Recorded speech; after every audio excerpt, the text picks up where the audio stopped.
Emergency Medical Services Advisory Board, called to order at 4:30. Everybody have a moment to read the minutes dated September 18th. Any corrections, changes? If not, I make a motion to approve the minutes dated September 18, 2024. They're June. They're June. Excuse me, June. It's June minutes. If no, if So moved. second, all moved. Jack, EMS. All right, good afternoon. We're about 325 calls into this quarter for the year, actually, to report for this quarter. Membership, we have 4 new members that we've picked up. 3 are already gone through their preliminary training and already out going on calls. So that's really a good thing to report on. 2 of our members that have been with us for a year or 2 have started an EMT class. So they'll be doing that. It's actually an accelerated program at Suffolk Community College. So they'll be getting done at the end of the year rather than the 6-month that it usually takes. One of our people out on medical leave has had to leave permanently due to a medical disability. And the other person on medical leave continues to be out, and we're hopeful that they'll be able to return at some point. With that, we have no other new applications pending. As we know, we jump right on when we get a new member applicant. We get right on it, and we get them right into training. If they're serious, it's going to work. And if they don't get back to us timely and stuff, we just move on to the next one. So we have nobody in pending right now, so that was good to report. One of the topics that always comes up, and I see it's in the minutes from the last time as well, is the transport decision. We've been working very hard and diligent on that to do, I don't want to say better, but do a more accommodating decision-making process. I think we're having good reception with that. The officers feel it's working well. We're working with Dr. Potter and Dr. Kelt at the medical center with their patients. And really, it always comes down to sometimes people want to go to a facility that's not, 1, the most appropriate, and 2, not within our algorithm to transport due to lack of manpower, more than 1 call already going on. But we do try, and we're making an extra effort now to accommodate patients' wishes, and I think it's working well. So, I thank everybody on the ambulance. What that means, we're going to Southampton a lot more frequently, and this summer, but the volunteer might have been out on an hour or 2 of a call, could be a 3-4 hour time period, the volunteer to go on 1 emergency. So it's a big commitment.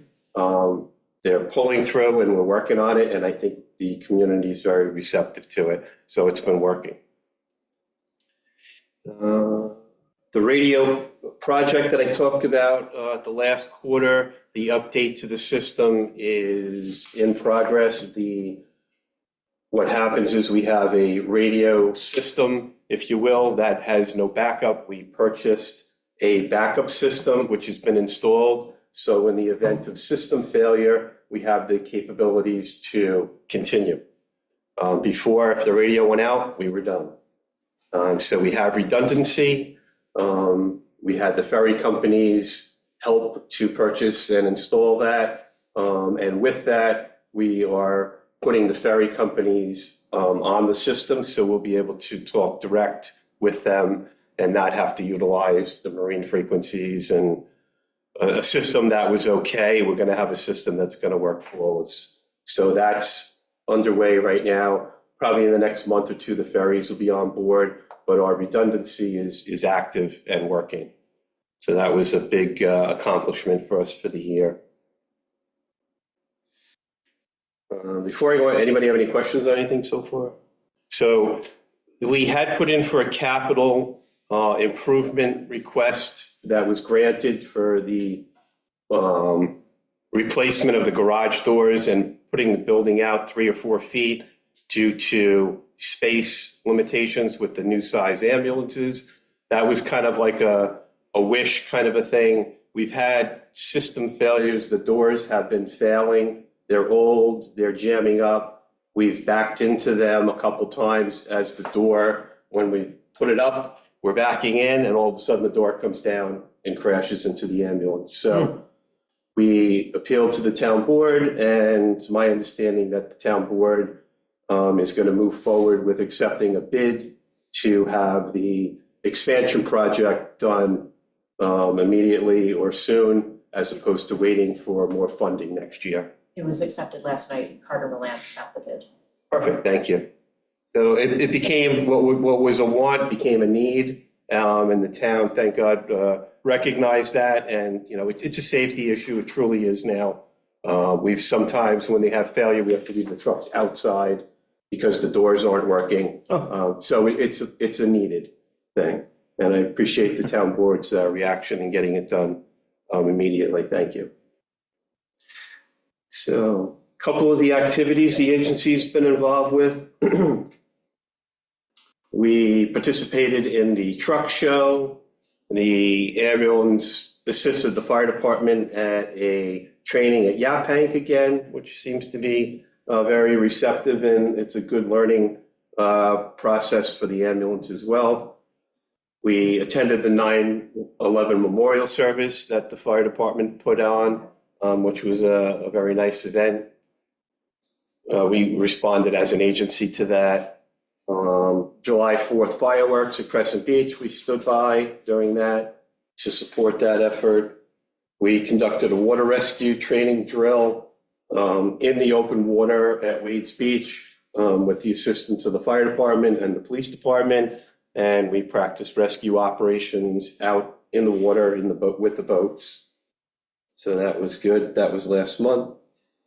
We participated in the East Marion Fire Department celebration. I believe they had a 100th anniversary celebration. We participated in that to support them. And we had the cricket match, which is a fundraiser, as we know, to support our operation. The other thing that we have pending this week, excuse me, this weekend will be an active shooter drill that's put on by Suffolk County. It happens to be here this time. It rotates between all the different locations in the county. It's countywide. It's a pretty big operation. It's a very successful training that I've been to several times. And they've included our ambulance agency to actually be part of the drill. And then they're going to meet with the ambulance people. They have a MedCat team, which is a medical crisis action team, which are advanced trained technicians in the police department that respond to critical incidents, shootings type of incidents. They're going to meet with our ambulance people and go over things that they have found to be helpful, review our equipment, review our responses, and, you know, get us on speed with current medical trainings. So that Where are they gonna do that? it's all going to be done here. It's at the school. It's a live drill that will unfold at the school. And then we'll meet medically. They're going to look at our equipment, make sure we have what they have, make suggestions or what have you. So that'll be a good thing. We've offered it to everybody in the ambulance. They're able to accommodate everyone. So we'll have 2 sessions to hopefully accommodate everyone. All right. The last ambulance meeting, in case you hear anything about this, is the membership felt that it was time to more closely look at the policies or apply the policies of the agency with membership. We have about 36 people on paper, but we don't really have 36 people going out on calls and sharing the load, as all volunteer organizations stress with. It was the consensus of the group, and they voted to have me more strictly enforce. We have policy that you have to make at least 10% of the functions and the calls, or you will be basically put on probation, and then you have 1 year to pick up the pace and get back on speed, or we drop you. So we're going to look at cleaning that up. We've had some people over the last 4 or 5 plus years that really haven't been out on calls, and it's just time to put the energy, the money, and the effort into the active membership. So if you hear some people getting dropped, they might not be pleased with it, but it's really, you're either active or you're not. We don't have a place for. Is it because the policy's not being enforced or it's not strict? Yeah, that's my issue. I have trouble enforcing volunteer things like that, but we do understand people have family problems, they have financial problems. There are things that happen. That's why we have an extra year to let you kind of get back on target. And I've always extended that for a year or 2 or 3. But I think if you're 5 years out or so, it's just time to do something different. So we're going to look at that. And, when we look at funding, when we buy jackets and all those things, we're spreading that out against the total, where we really should be focusing on the people that are going on calls. So the membership has recognized it, and we're going to do that. Bob? Jack, is it 10% of the runs or events? There's 2 things. There's 10% of the calls, and then you have to make 25 points of other, which is But meetings, it's training. 10% of the runs. Correct. Right.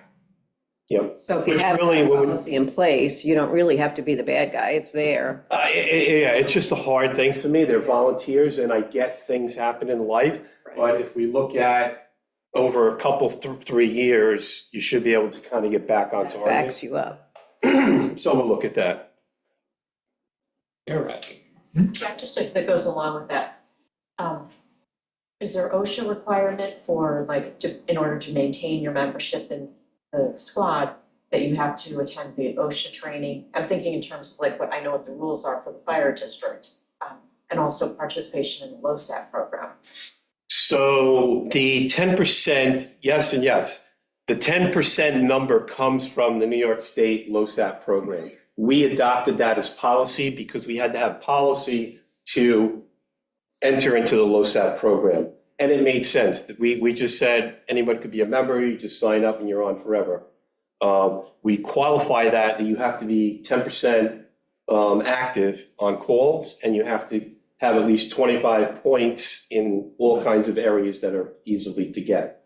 So twofold, that's membership, and the state LoSAP program requires that. So if you don't make 10% of the calls, you don't get your LoSAP credit for the year, which is a retirement credit for 1 year.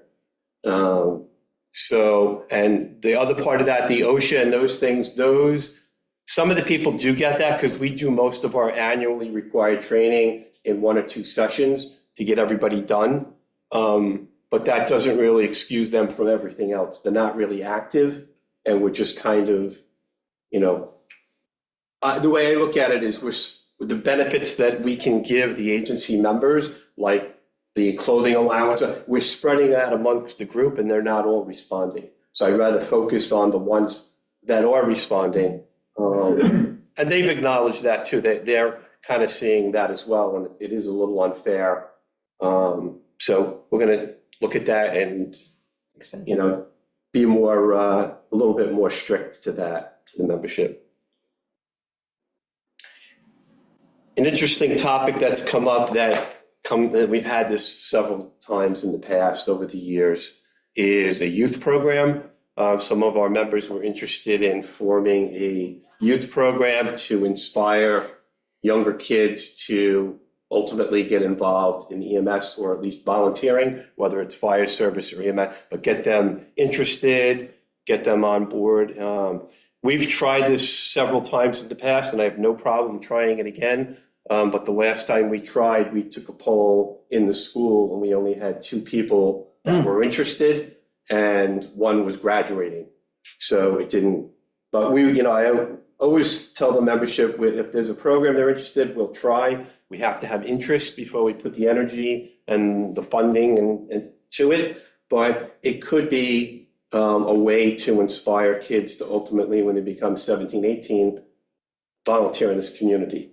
So if we can look to inspire that in that way, I think that would be helpful. A lot of agencies have these groups. If you get a Patchogue or Port Jeff, actually allows kids to go on calls. I'm not sure we're gonna do that. They allow them to go on one call a month to kind of keep them interested, because that's half of the interest is about going out on calls. We don't really do in-house and stuff, but who knows? We're very open-minded. Whatever it takes, if there's interest, we will try to do. Or could the agency ask Dr. Dolger to make a presentation to the 89 students in the high school with slides? Absolutely, or we could ask for time that we give the presentation, but. That's what I meant. Yeah, we did have Nurse Mary reach out last time. I mean, somebody from the agency, Absolutely, which she is, by the way. yep. Yep, so when we get that a little bit closer, we will try to do a presentation. We go to the school job fair, so we have contact with kids, and they kind of asked casually, would you be interested in youth program? And there really wasn't that much energy there, but we'll see. And maybe if we start something, people will come to that. It might have to be there for people to come to it, so we'll try. Hmm. A lot of fire departments and ambulance agencies have that, and it usually is a growing step to get kids to come into the volunteer system. Southampton. Southampton. The LoSAP has been submitted for last year. It takes several layers of things to happen, but it's been done and submitted to the state and to the actuaries. The Stony Brook Medic Program continues strong. I don't have anything to report on that. It seems to be that all our little bumps have smoothed out. We had some ferry issues. We had some shifts works out. Everything's over time now has worked out. I've heard nothing but positive from the community with the paramedic on call. People are usually very thrilled to have them there. They're very knowledgeable. They're all experienced. They don't put newbies out here. Great. So it's a great thing. I don't have a number for you. I usually report, we have a higher level of patients that don't need to go to the hospital. And it's really because the medic is able to screen out and has the ability through a doctor that they work with to clear somebody to not go to the hospital. So that's been working well for people.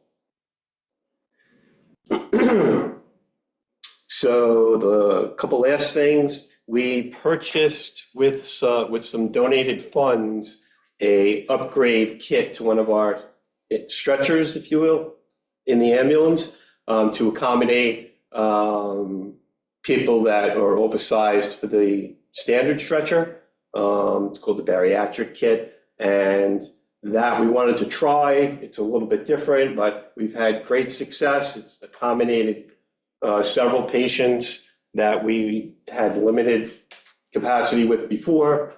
So we're going to move forward. The foundation is going to purchase a second unit for an ambulance, and the third ambulance, we have money in our operating account to purchase. So all three ambulances will have the equipment. We won't have to, go back and get a different truck because we're trying to accommodate a patient need. We'll have it standard in all three trucks. It's about $4,000 or $5,000, and then we have to pay to have it installed. But we have the money and the resources, and we'll get that done. So thank you to the foundation. So I guess I'll say this before I have to say the next one. The last thing that I had really that's important is the foundation today, I'm understanding, donated their annual appeal to contribute to our capital reserve fund. We have two accounts in the ambulance with the town. One is for training and one is for capital, which we typically earmark specifically for an ambulance in the future. And I've been told, and I saw a check for $100,000 from the foundation that they've redirected to our capital account. So thank you, Mark. Pass that back to the foundation. That happened today. Yes, it was given to me today, and we will be accepting it formally on Tuesday at a special meeting at the work, right before the work session. So if you wish to come, be thanked in person, please come. I thought it was gonna be this Tuesday when Mark commented, but No. Yeah. But, yeah. So, I don't remember the exact amount I have it, I just don't, I think it was about 175-ish. This puts us up in the 275. We almost have enough funding to purchase the next ambulance, and so that puts us ahead of schedule. So that's, it's reserved, it's allocated for an ambulance, not for anything else. That's really what its intent is for. And to date, because of that, the town has yet to have to purchase an ambulance with tax dollars. It's been out of donated monies collected from the foundation, redirected to the town to buy the equipment. So it's huge. Thank you. And the last thing I had is that I'm in the process of preparing a proposed budget, operating budget for the ambulance, which I have a meeting on Friday. And the only thing that we have, I always ask the membership what our needs are, what do we need to ask for that's outside of our regular budgeting. And during the process of this building expansion, the town engineer and I and the superintendent of buildings and grounds, we discussed the possibility of some type of a expansion to our building to accommodate. We have one ambulance that's outside, and I'm not sure if we got the grant, but we applied for a grant for a high water rescue vehicle with the grants committee. And if we were to get that, rather than leaving those assets outside and really getting weathered, we're looking for some type of expansion to either cover them or enclose them. So that would be the only thing I'll have proposed for the town to consider as a capital someday. That's all I have. We applied for the grant, but we have not heard back. We haven't heard. Yep, so did I talk about that at the last meeting? I think I did, no? So the town has identified the need for us to get access. We don't lose it all the time, mostly to Ram Island, but there have been occasions where we've had 30+ inches of water and we've lost access for emergencies. It's only gonna get higher, the water. Yeah, so we're looking at, nothing overly fancy, but, basically a glorified raised truck that will have the ability to get through the high water and bring somebody to an awaiting ambulance. Or for any need that they need to get out, we'd be able to, what I call puddle jump those issues. They're not over a span of a mile, but they are blocking us from access to people that are out on Ram Island, mainly.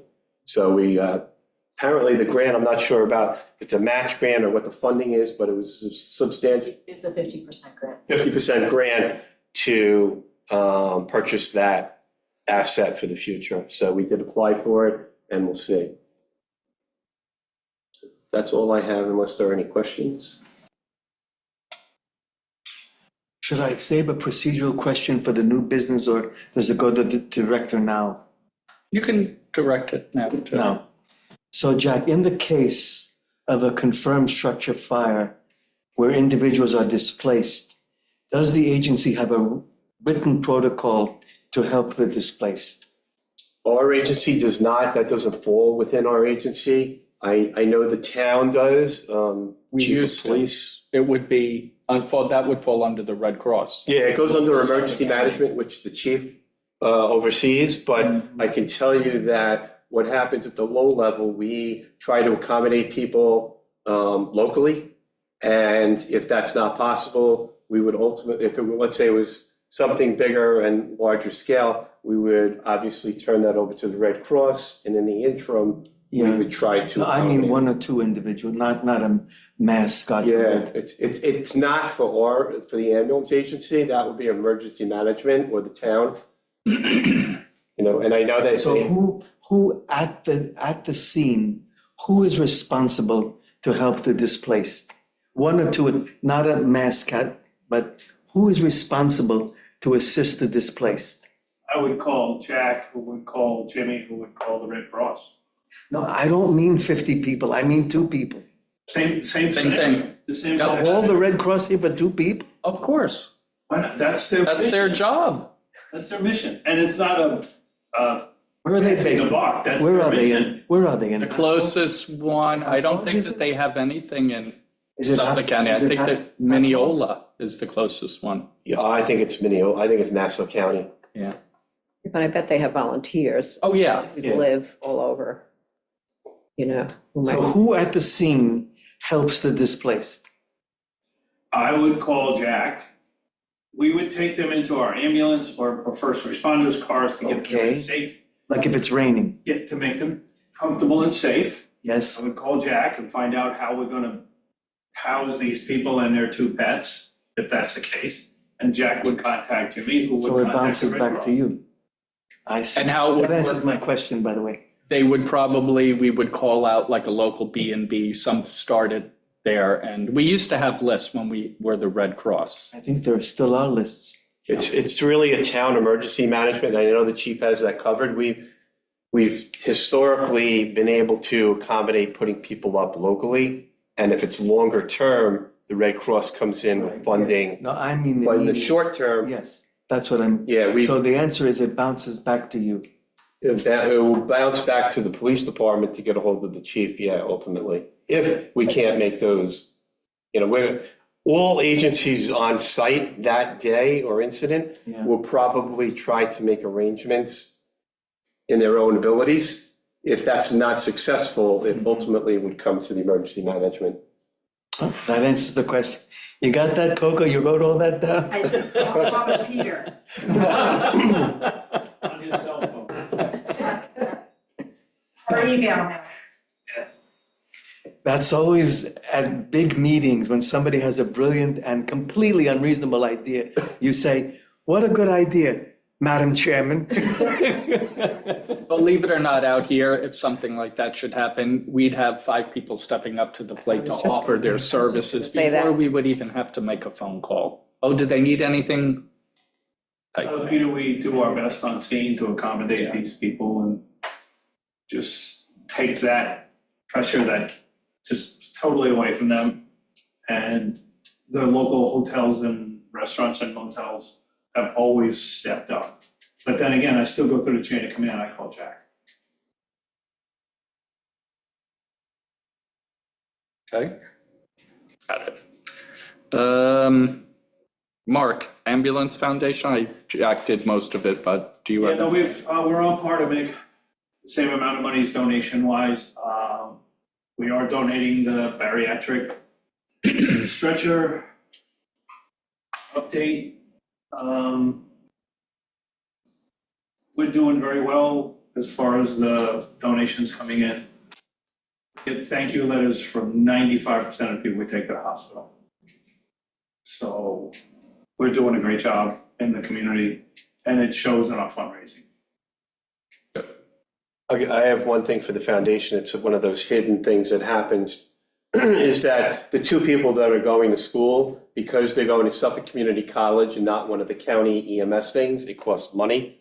I think it's $1,000, $1,100 of tuition, and then other, expenses of books at a university. You have to buy them through them. The foundation decided to pay for those 2 students to go, so the town had not had to pay for anything. And I think they're even helping them with their expenses for travel to go.